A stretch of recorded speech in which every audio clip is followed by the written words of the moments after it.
Hey, beautiful people, how on a day? Hope you all are doing very well. Welcome back to the Young, Black, and Independent Show, where we discuss a variety of topics to help young Black folks live lives that are value added, lives that are less materialistic, and lives that are financially independent. I'm your host, Seal, and today I just wanted us to talk about Africa. Let's talk Africa. Sometimes, every time, I'm always thinking, what if I were home? Would I have, achieved all the dreams that I had? What if I go home? What if I just pack and leave? I'm currently in London, and I'm just always thinking about home. You know what they say? Home is home. For me, this isn't home. For me, this is a temporary accommodation because, as you know, there's always a way that you get reminded that this is not your home. I'm not only talking about my skin color, but I'm also talking about, the culture, the way of life, especially for someone who was born and raised in Africa. I love my mama Africa. I miss my abraod. I miss my achu. I miss my kati kati. For those who are Cameroonians, you would recognize these meals. I'm sure that Kenyans have theirs. I'm sure that Sudanese have theirs, and all other African countries. But I do miss Cameroon so much. And I was just wondering, what if we really knew what the potential of Africa was and took advantage of it? What if Africans really just focus? What if Africa was all that we had? Will it look this bad? Are we going to focus on fixing it, or are we still going to base our minds on the life that is greener on the other side, or the grass that is greener on the other side? I'm always wondering. You know what they say, that when you know that this is all you've got, you use it wisely. What if we develop that mentality towards Africa, that this is all what we've got? This is home. If we didn't have a chance to migrate to Europe, are we going to act differently? I have all these questions on my mind, and I'm just wondering if anyone else is thinking about them. That's why I'm making this podcast, because I was writing an article today about Africa having a competitive advantage and a first mover advantage. And all these beautiful things about Africa were just popping in from my research. And I said, wow, oh wow, how I wish Africa, Africa was blossoming into the beauty that it is, from all these fantastic blessings that God has bestowed upon the continent. I just was asking myself all those questions, because when I look at the businesses that can be done in Africa, like poultry farming, a care facility for the elderly, fast-moving consumer goods, exporting them to the US via the AGOA agreements, things like essential oils. My goodness, I remember when I was studying my MBA, my first MBA, because I overlike book, kuna leave me sir big. So when I studied my first MBA, the very first project that I was involved in was about Africa. And I chose Africa. In fact, the project was about exporting a finished product from Africa to Europe or to America.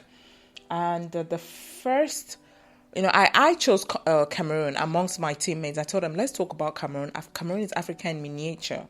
And I was just thinking to myself, okay, what can I really export from Cameroon to the rest of the world? And so many things came to mind, but then we finally agreed on working on Egypt. And what we could export from Egypt was essential oils.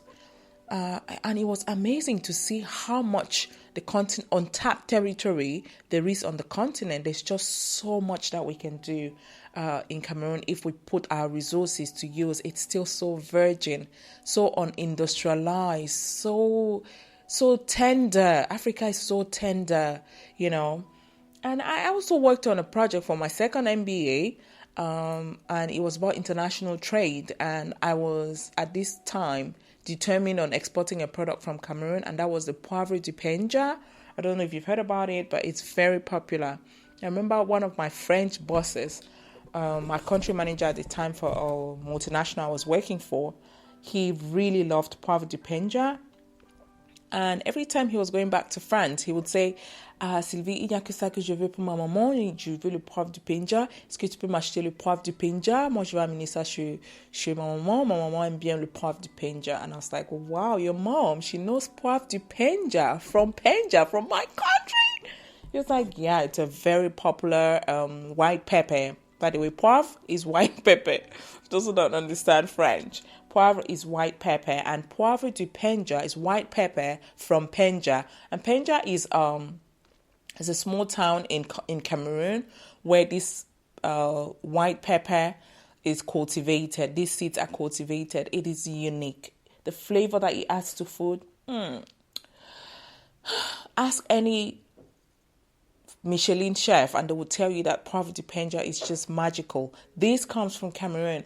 What if we could export poivre de Penja on a massive scale?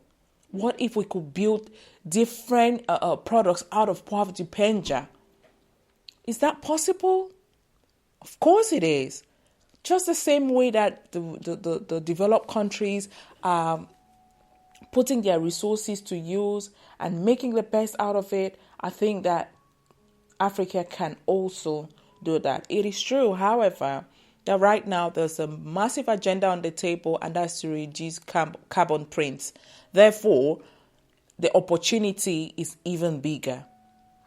Reducing carbon prints means less ships traveling across the ocean, polluting it from waste from cabin members and all that.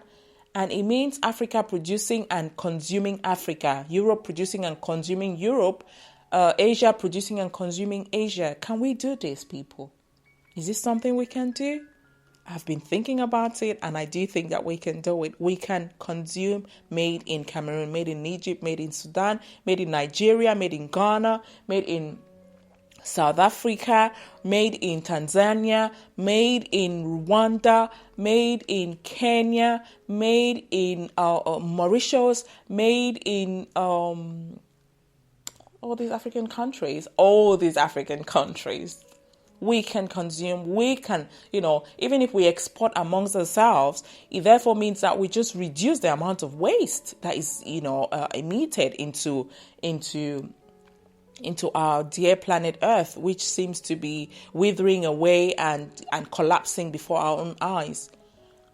Maybe we should think about our children and our grandchildren and try and see how we can save the planet by developing our entrepreneurial skills in Africa. I'm really thinking in that direction. And I'm just thinking about all this fantastic business that we can do. You think about it and drop a comment in the comment section below and tell me, what do you have in mind as a business that can bloom and flourish in Africa? Let's get to work, guys, and let's start putting our hearts where we cannot reach them, and think very big and develop our continent. I'm very bullish on Africa, and I hope you are too. If you love today's episode, please share it with a friend and join our community, Young and Independent People on Facebook, Young and Independent Community on Facebook as well. On Instagram, we are Young and Independent 35. On YouTube, Young and Independent. On Twitter, Young and Independent. And we have a website where you can read all these amazing articles, www.youngandindependent.com. I hope you enjoyed it. Until next time, do take care. Bye-bye.